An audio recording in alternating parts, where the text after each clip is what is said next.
Hello there.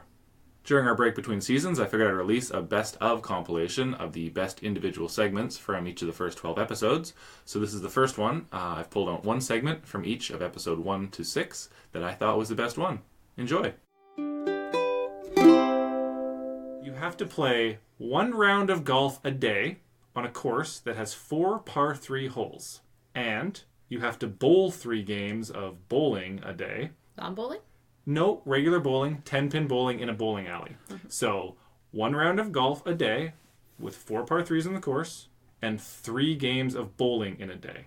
Do you hit a hole-in-one or bowl a perfect game first? I would definitely do a perfect game first. You think you would do a perfect game before you hit a hole-in-one? Oh, yeah. How long par 3? So what, wait, what's a perfect game? Like, a perfect game is to throw 13 strikes in a row. You just need lightning strike once if you get the hole-in-one. And that's the tough thing. So my thoughts on this topic are anyone can hit a hole-in-one with any shot in a game of golf. But it's very, very hard. It's just a very low percentage thing that could happen. But in bowling, you can build up your ability. I feel like after like a couple of weeks, I could consistently get strikes in bowling, whereas I could not consistently hit the green in golf because I've only got 4 individual shots out of the day. Personally, I think I'm more likely to hit the hole-in-one still. But I'm not sure. I think, give me your estimated strike probability after, say a few months. After a few months, we're doing this every day. So let's say 60 days. So after 2 months, I feel like my strike possibility is about 60% after 2 months. You're already good to start with. Run the math on that. 60%, 13 times in a row. Oh, I think this is going to take much longer than 2 months. You think... Okay, but then play a round of golf every day. But there's only 4 birdies. There's only 4 opportunities. So in 2 months, in 60 days, I've only had 240 shots of that hole-in-one. Unless you can do it on a par 4. Yeah, unless I could do it on a par 4, but I don't think that I could do that on a par 4. Okay, yeah, like what kind of par 3? Like, what is the length? I'm going to say 185 yards. I don't know if I can hit the ball that far. Okay. You have to eventually that get is a stronger major and roadblock for me. Okay. Yeah. But you would be building up that skill. Because you also, with the golf, you do play the entire course. So you are practicing your shots, and on the other holes, you are learning the lengths of your clubs and getting better at them. Okay. I have a better natural skill at bowling for some reason. I feel like the golf would be easier. You think you'd get the hole-in-one first in golf? Yeah, because you need to just hit it once. For a perfect game, you need to do 13 strikes in a row. You have to... So as soon as you could be doing 12 strikes and you don't make the last one, then you have to restart. For sure. See, to me, the way I think it comes down to, the bowling one is easier, but it's much more mental. Because the stress, every concurrent strike gets harder and harder and harder. Whereas golf, every time you walk up to that tee, you're either going to hit it or not. You hit the ball and you hope. Could this be mini golf? Mini golf? Yeah. Well, if it was mini golf, you'd have to get 18 holes in a row. And I still think you would do that first. Oh, yeah. 18 hole-in-ones before a perfect game? Yeah. Well, it depends on the mini golf course. For sure. Some of those courses are straight up... Well, they're bullshit. Let me just say. I am against any mini golf course that does not have a hole-in-one opportunity on every hole. I agree. Mini golf courses that have super long holes where it's just like, you can never hit it in one shot. Or it takes some weird... You always have to have a chance at the hole-in-one. But I also want there to be like a deterministic hole-in-one, not like you got it in the right... hole, but the pipe is kind of like crooked a little bit, so only goes in 40% of the time. I feel like that's some of the fun of mini golf is the poorly maintained courses with the bad pipes that don't bend the right ways. Alex, your thoughts? My thoughts? Well, the last time I played bowling, I got a left-handed turkey. So I feel like... also, thank you for this opportunity to brag about my greatest achievement in life. There you go. For those who don't know, a turkey is 3 strikes in a row. So you would just have to do that 4 times, and then 1 more strike, and you're there. So for you, I'm thinking the bowling is probably more like... if you're a good enough bowler to roll strikes already. Well, I'm right-handed. It was just fluke, but I feel like you could fluke into 13 before a hole-in-one in golf. Like, the amount of guys or girls that golf, like, regularly every day or multiple times a week or whatever, and never get a hole-in-one in their whole lives. Yeah. I think your chances are better. I totally... Really? I agree. And people that play the same course every day because they're members of a golf club... I personally think that for most people, I would say the perfect game is more likely. I'm just really bad at bowling. You're really good at bowling compared to everybody else I've bowled with. I'll take that as a compliment. No, we went bowling last time, and you were the best one there, and there was 8 people there. So you are most likely to get that perfect game. The 7 other ones of us would take a long time to get anywhere. I'm going to take this podcast as a great ego boost for both me and Alex. Yeah, Yes. yeah, you guys can Hey, do I'm those an things. excellent bowler sometimes at, what is it? I did 7-pin laser bowling. Ooh, I did the bumpers. 7 No pin? bumpers. 7 pin or This 5 is an pin? amateur hour. 7 pin or 5 pin? I've never heard of 7 pin bowling. Yeah, some like number of 5 pin, pins you that's just- less than 10. Okay. that actually makes strikes harder. I could do think. that with us with if we have bumpers. Can I have bumpers? I don't think bumpers is easier to get a strike. I think so It's because easier I'd to- get less gutter balls. It would have to be easier to get a strike only based on the fact that you could roll it into a gutter and still potentially get a strike. Whereas if you rolled it down You're the middle... never getting 13 in a row if you're gutter balling it. No, I'm not saying you are. I'm just saying it's definitely easier to get a strike in bowling with bumpers than bowling without bumpers.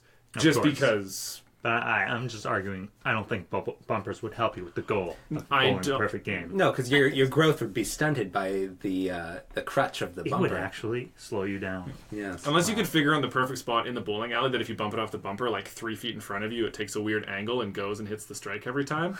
Because then it's easier to aim for a thing 3 feet away than... How long's a bowling lane? Like 40 feet? I don't know. I have no idea. Yes. 32. 32 feet. So it's way easier to aim for something 3 feet away than 32 feet away. So if you could figure that out, but, you know, That seems a little bit far-fetched. that's a stretch. So it sounds like, so are 2 of us taking the golf and 2 of us taking the bowling? Well, hold on. I want to know some professional stats here. How often do people get hole-in-ones? It's not super common. I believe... Yeah, like in a PGA tour in a game. It's a highlight every time. It's a highlight I've every seen time. like yeah. 3 clips of Tiger Woods getting hole-in-one. Over his 20-year career. Yeah, but how many hole-in-ones has he gotten that aren't recorded? Probably Probably- a fair number. I golf with a guy where I play 2 rounds with him a year, and he in his life has 8 hole-in-ones. There you go. He was a golf pro, and he did work at a golf course as a golf pro, as in like a golf training guy. But yeah, but his family, who hole-in-ones also owned a golf course, he's the only one in his family who's ever hit a hole-in-one. Oh, I'm totally doing the bowling then. Okay, but what about the perfect game? How many people can bowl the perfect game? I think that's, if you were to look at people in North America bowling a perfect game compared to people in North America that have hit a hole-in-one, I have no idea. Wow. That seems really well. Insightful. I was just thinking. I mean, that seems fairly even to me as far as number of people that have done. Because there's a lot of people that bowl. I think bowling is a more accessible sport than golf is. Yeah, but all the bowling... Yeah, 20 years ago when everyone was bowling and had bowling on Tuesdays with the pals... Does that not happen anymore? No, all the bowling alleys are closed. That's we don't true. even have one in Victoria. We have to go to Langford. True. I don't know if that's the same in the States, though. I feel like the States has big bowling towns. I mean, roller derby's coming back, so bowling's got to still be a thing. I know last time I was in, I want to say it was around Seattle somewhere. We were in just like a small town outside, and we were like, what do we do tonight? We went to a bowling alley, and it was every lane full, like 10 lanes full. We couldn't even play. Yeah, see, I think bowling is still huge in the States. I've never been in a bowling alley and it'd be full. What about that time we filled the bowling alley because it was inside a bar and there was only 2 lanes? No, there were 4 lanes. We only used 2. The other 2 were sat empty. Damn it, I look stupid now. Yeah. We only filled 50% of the bowling You are correct. lanes. Okay. Well, let's wrap this up because this has been a long topic. Mm-hmm. Your final thoughts, Stefan? Hole-in-one, for sure. You can't get an amateur perfect game. Chara? I'm going to go do the bowling. I hate bowling, but I think I'd hate golf more. You have to do both of them. Yes, you have to do both. You have to do both? Yeah, every day you have to play the game of golf. And you do just 3 don't... rounds Which one of do you Well, you think can you'll just- be doing more You on? can just when you're flub gonna the get bowling more. for 30 Get rounds. more? I would never get any. You get a pretty big beer belly, though, because both are drinking sports. Yeah, that's what I'd do. I'd get a beer belly from drinking at the bowling lane and then trying to walk it off at the... No, I'd get a cart. And 1,000 years later, when you're Bill Murray still stuck in Puxatawny. Puxatawny. And Alex? Turkey for days. Going for the Yeah. bowling. Wow. I think I'd go for the golf. I think I'm more likely to get it in Oh, golf. yeah. I've gotten close to a hole-in-one in golf many times on a reasonable course. But wait, do I get to have the ladies start? No. So I have to do... I have no upper body strength and I have to suddenly do a hole-in-one? I think you could hit it 180 yards. There's no way I can hit it 180 yards. Downhill. Oh, how windy is it? It's going to change every day. This doesn't control the weather. No. Nothing controls the weather. You can remove spiders or wasps from the world without any repercussions. Which do you get rid of? Oh, I hate both. I think wasps, because they come at you to annoy you, while spiders will just scare you and hang you out. So you can ignore spiders, although I'm more scared of them. But wasps, they come up and bother you, and you can never have something sweet outside. Yeah, I mean, spiders provide us with a good deal of our protein source. I mean, we eat 7 of them a year, right? And so then you'd be malnutrition. Is that stat Malnourished. real? I mean, It's definitely real. I've heard it's real. It's real. Yeah. But they said there's no negative repercussions, so you would still have that That's spider true. You protein. still get the spider protein. do you Okay, when I'm saying negative repercussions, I'm talking about like the ecosystem collapsing? ecosystem and bugs and like, you know. What about everyone who had a pet tarantula? You are robbing them of that pet. If you Yeah, but that's choose an to awful eliminate pet, probably. all spiders. How dare you? You're alienating a good 0.008% of our audience when you say that. Actually, probably less than that. Yeah, it's probably in way grade less 3, than that. we had a... No, grade 2, we had a pet tarantula. I don't remember the name. There's also a pet gecko. No, iguana. No, gecko. It seems like they were bad pets because They you were can't bad. remember what they were. Yeah, no. Did they They were ever- in an aquarium across the room. I was scared of spiders. I would not be in the same half of the room as those. Did they ever fight each other? No, separate containers. That's smart. I wonder if they would fight. You think a gecko would beat a tarantula in a I fight? imagine No. lizards as eating insects. I would think so too. Just but tarantulas, unilaterally. the But I- tarantulas are pretty big. I think the tarantula would beat like a little gecko. I think so too. You get like a Probably. kimono dragon or whatever they're called. Oh yeah, well now. No. But that yeah, would we're work. talking about like a little like... Yeah, the gecko's gonna Little- lose little unless geckos. it hides. That's true. They're little and cute. I've never seen a tarantula with like sponsorship deals like that. Geico. Do tarantulas have fangs? Do they? Or, I or think there's... all spiders have fangs. But they don't have Yeah. poison, so Which like. is why I would remove the spiders. So you would spiders remove the have to spider. go. Spiders, they live in your house and they surprise you when you're at your most Yeah, vulnerable. but wasps sting you. Yeah, but they don't. You're just minding your own business and then suddenly, wasp. Sometimes they enter your house, but not very often. That's usually on you when a wasp enters your house. But But I can enjoy my deck because there's so many wasps around. Can we remove wasps in the summertime and spiders in the wintertime? no. Ooh, yeah. I like that. No. Because spiders only are bothersome in the winter when they come into your house. Exactly. Like, I got scared by one the other day. I went to go to bed and there was like a massive one on my bed. And I was like, oh, I guess I'm going to go on the couch for a bit. But I'd get rid of wasps. Yeah, see, I'd get rid of wasps, and then it would open up a whole new world of eating where I would actually eat outdoors, because I hate eating outdoors. The way I look at it, too, I can't remember a bad spider bite I've ever had, but I've had wasp stings. So even though spiders can scare you and they're around more often, they have less of a negative impact than a wasp actually does on me. I got stung on You're like right. the Adam's apple You're right. once as a kid by a wasp. That was bad. That sounds bad. I think you would be saving a lot of lives, though, if you chose spider. I think it would be irresponsible to not choose spider. Well, that's where I'm saying there's no repercussions, so I'm going to take away global repercussions, because clearly spiders kill more people than Usually wasps. repercussions are considered like a negative thing. If you're allergic to bee stings, are you allergic to wasp stings? I don't know. That was some good silence. None of us know. We're all thinking. No one has any biological knowledge in this. I'm just wondering, group just of because, people. like, do you think bees kill more people than spiders in North America? We just don't care about the rest of the world with this question. Well, because I think in the rest of the world there's more poisonous spiders, whereas in North America there's not as many Like in Australia, Just as an clearly aside. more spiders kill wasps in Australia. Then Spiders kill more wasps, or spiders kill more people than wasps? Those Australian Spiders. wasp eating Australian spiders. Spiders kill more Spiders. people in Australia than wasps kill people in Australia. And wait a minute, isn't wasp just a small subset of insects? Like, there would still be a lot of annoying flying insects. Well, we I'm did gonna- say all flying insects, but we're saying like the bumblebees are fine because they're not there. Ooh, hornets. Yeah, but like... I'm are gonna- the Hornets and still wasps, there? the annoying ones. I'm going to incorporate wasps with hornets and all of the bad ones, but How about bees are going to anything stay around that's because flying that can sting you? anything that stings you. Bumblebees don't sting you, so bumblebees can keep around. I mean, they're a nice thing in the It garden. can sting you. Yeah, but they it's the don't. end of their life. Yeah, so Yeah, they're less I'll grant likely. them that. Compared to wasps and hornets, they'll come at you. They just like, come at me, bro. Well, I've seen Bee Movie, but I haven't seen Spider Movie. I don't know. Well, you've seen Spider-Man. Would this eliminate Spider-Man? Yeah, because the radioactive spider would not have bit him. So it's Wait, retroactive. wait. It's retroactive? We remove all previous spider repercussions, too? What would happen? It would be a whole new world. Well, there's no... The Allies lose World War II. Is that what it is? Just because of the spiders being gone? It could be. Or the wasps were gone and they would have killed someone that needed to die. See, now that's talking about with repercussions, so that's a whole different question that way. Maybe we should tone it back to current times. As of tomorrow, they just disappear. Okay. Then you really are ruining a lot of people's days by removing their pet tarantula. So you're saying you would get rid of wasps? Wait. No.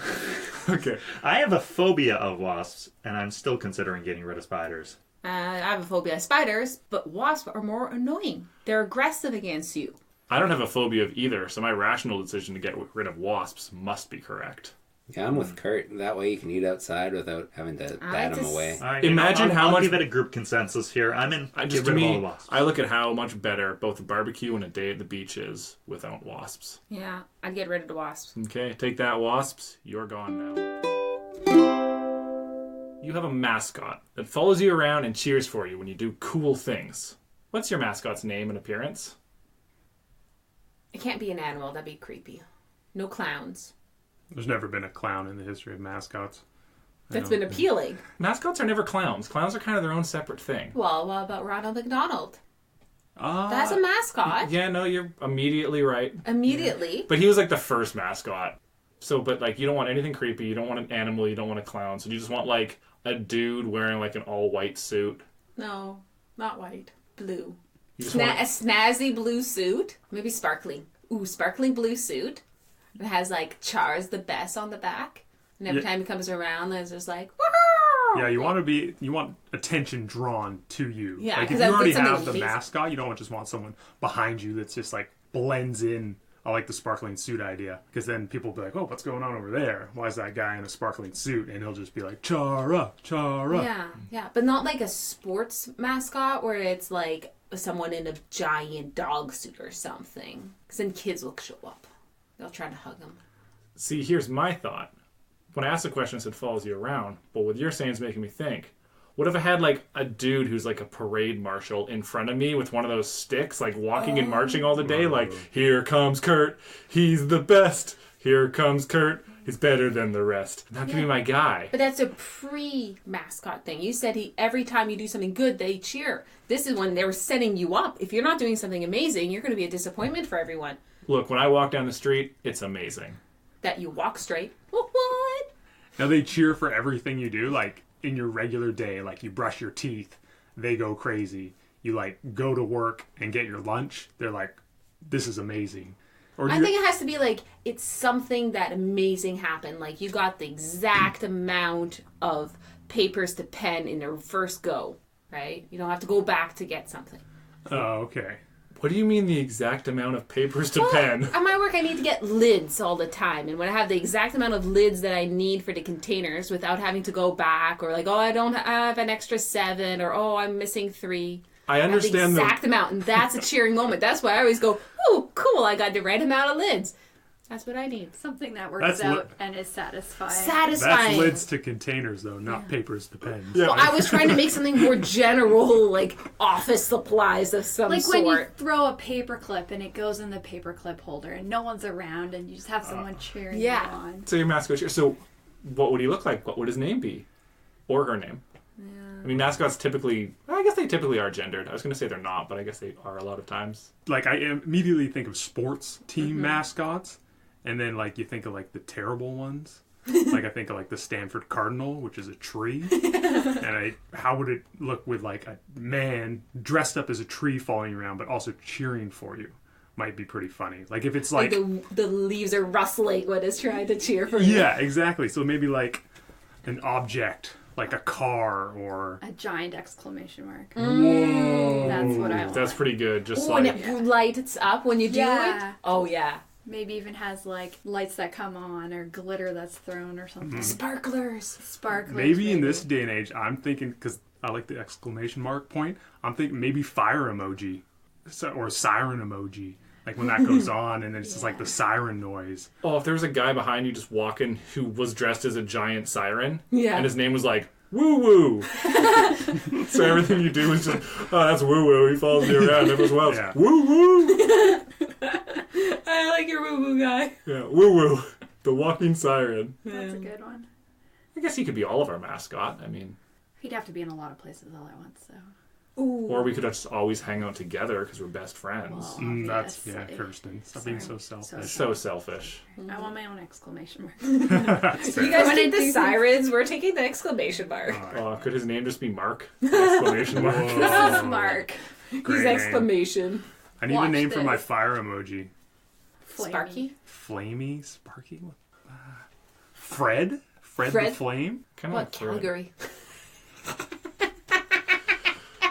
And the Canadian joke of the episode goes to... We're going to come up with a movie by suggesting an idea one at a time and then putting them all together until we have the next summer blockbuster. So, let's just start it off. Stefan, tell me one thing in this movie, be it an actor, a scene, a character, something. It's about paintballing. With Steve Carell. On a beautiful beach. There's love interest. I'm going to say Halle Berry. And maybe some sea turtles that are endangered. And Steve Carell's a marine biologist. And bad guys want to develop a resort on the beautiful beach. So he's made a challenge that if he wins the paintball tournament, then they have to make the resort a sanctuary for sea turtles. I'm sold. How does Halle Berry factor into this, though? Like, what's her character and what's her role? She's like the, not the assistant, but kind of the spokesperson for the evil people. But then she ends up siding with Steve Carell. So he in the slowly end. wins her over, and then in the end, when, like, the big bad guy's like, Halle, you haven't done your job properly, you get back to work. And she goes, I'm not coming back. And then shoots him. With a Paintball. paintball. Oh, with the paintball gun, like, right Yeah. between the eyes? Yeah. I feel like it'd be good if the evil bad guy had glasses, so she shot him right on the glasses in both eyes, so he was now blinded by paint. I'm picturing like the bad guy doing a monologue, you know, as he's got Steve Carell, who's somehow lost his gun or whatever, right? And he's saying how he's going to murder all the turtles, and then Halle Berry gets him. Can the bad guy be Christopher Walken? Because I'd love to see Christopher Walken deliver a monologue about killing sea turtles. It's like, you may have saved the beach, but I'm going to kill the turtles anyway. Wait, he's doing this not for profit, but to kill Just turtles? to kill turtles. Yeah, because a turtle, like, killed his wife. In a tragic Oh. surfing accident. And then, like, the movie could be called, like, A Turtle to Kelp For. I hate it. Or something else. Yeah, Titles. or something. Not set yet. Yeah. Working title. So wait, where did we say this was set? Did we say Hawaii? Just a Just a beautiful tropical beach. beach. So really, yeah. Manitoba, I've heard, has some really nice beaches. Lake Superior. Yes, Manitoba is known Lake for its Winnipeg, beaches. I don't think anyone would think of Manitoba as tropical. Oh wait, and the sea turtles. CGI. There is no part during that pitch in which I thought of a landlocked province for the location of this movie. There's 2 large lakes in Manitoba. I think it could be good for their tourism. It would keep prices down for shooting. But we Yes. specifically said sea turtles. Yeah, that's a problem. Somewhere in the paintball tournament, Steve Carell definitely has to have, like, a sidekick who gets shot in, like, an epic fashion saving Steve Carell. Like comic relief style. Well, he, like, yeah, exactly. He gets shot, and it's like, oh, and he does this big, like, dying monologue with Steve Carell, like, holding him, and then he's, like, gives a big monologue, and it's this big deal, and then, like, stops, and the dude just, like, stands up and walks away, because he's clearly totally fine. He just got shot with a paintball. So is this a comedy movie? I was taking it serious. I thought it was a drama. Oh, I was viewing, like, an Ace Ventura sort of situation here, which is, like, kind of serious, because it's about animal conservation, but then there's a wacky guy leading it. He can be a bit offbeat, the guy in this movie. Yeah, he could be just like a little bit offbeat. I mean, it's he's still got serious. He is in a paintball competition as a marine biologist. Oh, but he clearly, when he went there, wasn't a paintballing kind of guy. So there has to be a training montage in which a local teaches him the ways of playing paintball. Yeah, beach paintball. Exactly. This is sounding pretty close to a plot of Future Sport. Well, I mean, Future Sport is a movie in which they play a futuristic version of kind of hockey on hoverboards, and it settles a war between the U.S. and Japan for who gets the state of Hawaii. Yeah, exactly. Yeah, it's pretty similar. Not quite as high stakes as the Sea Turtles, but Dean Cain should be his sidekick. I can't picture anything else Dean Cain has ever done or who he is. He was the host of Ripley's Believe It or Not. I don't believe it. Believe it? I have no idea who he is. He also played Superman. But what if Dolph Lundgren was the assistant?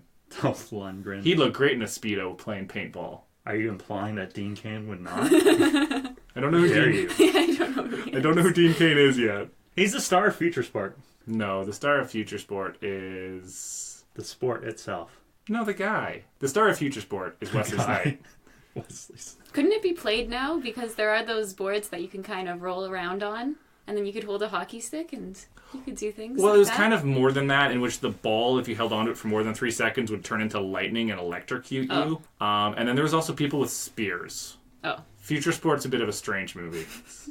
so maybe not right now. I would recommend We'll it. wait a few years. Yeah, we're almost there. Almost there. We're almost in the future with sport. Tomorrow. The world of tomorrow. Are there today. any famous marine biologists that could do a cameo? In my head, I went straight to George from Seinfeld, and then I'm like, yeah, Jason Alexander was not actually a marine biologist or an architect, No. but he played those roles so well. Yeah, he's Importer, memorable. He was exporter. playing a guy who was pretending to be a marine biologist. He wasn't even playing a marine biologist. That's close enough. You don't need a marine biology degree to do marine biology. Just poke things in the water with a stick. Exactly. You Like all don't need a science. degree to feel up animals. But if Dolph Lundgren was in it, then you could make some stupid joke at some point about dolphins. Ooh. And he could say it because his name wouldn't be Dolph in the. Yeah, when they were doing their... Oh, They'd be doing their paintball thing, and like Steve Carell would be out on some boy with like a paintball gun standing on one leg, and then Dolph Lundgren would be like, "Watch out, Dolph in the water!" You could not pay him enough to do that. He has way too much self-respect. I think it could be had. He could be convinced. especially when he sees the script. What fruit sounds the tastiest based on name alone? And which fruit sounds the worst? Well, I always thought a dragon fruit should taste better, but it's never really tasted that good. Really, a dragon fruit. Yeah. I guess with a name so majestic, you would expect more. Yeah. In reality, it tastes mostly just like water. Yeah. It's basically like a kiwi, but like a less flavored kiwi. I was thinking pomelo. Pomelo to me sounds like it would be delicious, Those sound really good. but it's just a grapefruit. passion fruit. Ooh, It should have passion, but it's just kind of like slimy. I don't like any juice with passion fruit in it. Yeah. Because it's just like you see it and you're like, ooh, with passion fruit. And then you're like, where's the passion fruit? Especially, it's passion. Passion is a thing you're supposed to notice. That's a very good point. Passion fruit does not stand out. Okay, how about orange for worst sounding? Orange is a bad sounding word. I will give you that. Yeah. And what is it? It's orange color. It's a very lazy name Very as well. lazy. No rhymes. Only It's a terrible rhymes. word. Now you're making puns. That joke was a lemon. Lemon's medium. Lemons are so bitter. Bitter? No. But does it sound like it's going to be bitter based on name alone? No. I don't think so. No, see, you were close when you said an orange. Sour is the, Sour is the word. correct word. You were close when you said an orange, but you were just off. Because the worst named fruit is a blood orange. Especially since it tastes so much better. Blood orange. A blood orange is clearly the worst named fruit. There's no question about it. Ah, would you like a blood orange? Like, and blood oranges are pretty good, but who decided to put blood in the name? Well, they couldn't call it a red orange. That just sounds dumb. What would your motivational poster be? So if I had to make a motivational poster for other people, like what would I do? Yeah. Okay, well, what's something that motivates people? Money, but that's kind of boring. Food. Food. The Weekend. The weekend. Okay, so I want food and I want the weekend. It's like a poster of a all-you-can-eat buffet that's only open Friday nights, Saturday, and Sunday. And just like, keep going. We have food for you. That doesn't get you excited. I don't know what will. Yeah. Oh, okay. Yeah. Exactly what you just said. Yeah. It's a poster with like that, the weekend, summer barbecue, and all of that. Yeah. And all it says is no mistakes. But steaks is spelled like steaks. Oh, yeah, that's good. I love Yeah, just, only puns. Only puns. Yeah. You could even like take it a step further and make it so the S was like a dollar sign. So you're like, I can't make a mistake because I want to get the steak, but money. And it's Yeah. got like everything factored That into has it. everything factored in. That's good. People also always like animals on their posters. So like, I'm going to say a duck. Ooh, 'Cause that was the first animal that I Just thought piecing this together. of. Just piecing it together. One. Well, you can have like that What's that saying? Like off the water of a duck back?